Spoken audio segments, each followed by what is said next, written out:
আসসালামু আলাইকুম সুপ্রিয় দর্শক মণ্ডলী। আজ আমি কচুরলতি দিয়ে দুইটা রেসিপি বানাবো। দুইটা রেসিপির জন্য আমি নিয়েছি লুনা মাছের শুটকির কাটাকুটি আর চিংড়ি মাছ।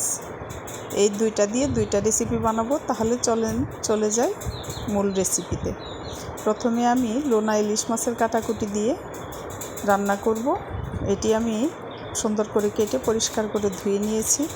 ধুয়ে মশলা কষিয়ে নিয়ে তার মধ্যে দিয়ে দিয়েছি। এখন আমি কচুরলতি দিয়ে ভালোভাবে নাড়াচাড়া করে ভালোভাবে কষিয়ে নিব। কষিয়ে নেওয়ার পর পরিমাণ মতো পানি দিয়ে দিব। পানিটা কিন্তু বেশি পরিমাণে দেওয়া যায় না। কচুরলতির মধ্যে পানিটা বেশি হয়ে গেলে সিদ্ধটা বেশি হয়ে যায়, খেতে কিন্তু ভালো লাগে না। এর জন্য পরিমাণ মতো পানি দিতে হয়। তারপর পানি দিয়ে মিডিয়াম আঁচে আমি এটি রান্না করে নিব।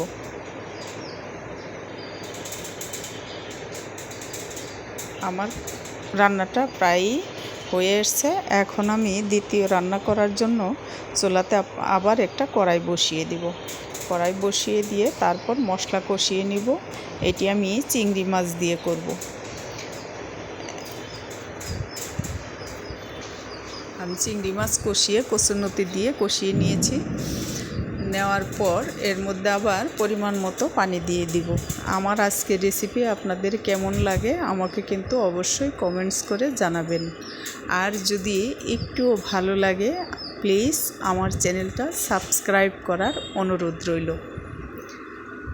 আমি পরিমাণ মতো পানি দিয়ে তারপর ঢেকে দিয়েছিলাম। এখন একটু নাড়াচাড়া করে তারপর পানিটা যখন শুকিয়ে উঠবে তখন আমি চুলা থেকে এটি নামিয়ে নিব এবং পরিবেশন করব। দেখেন আমার রান্নাটা প্রায় হয়ে গেছে।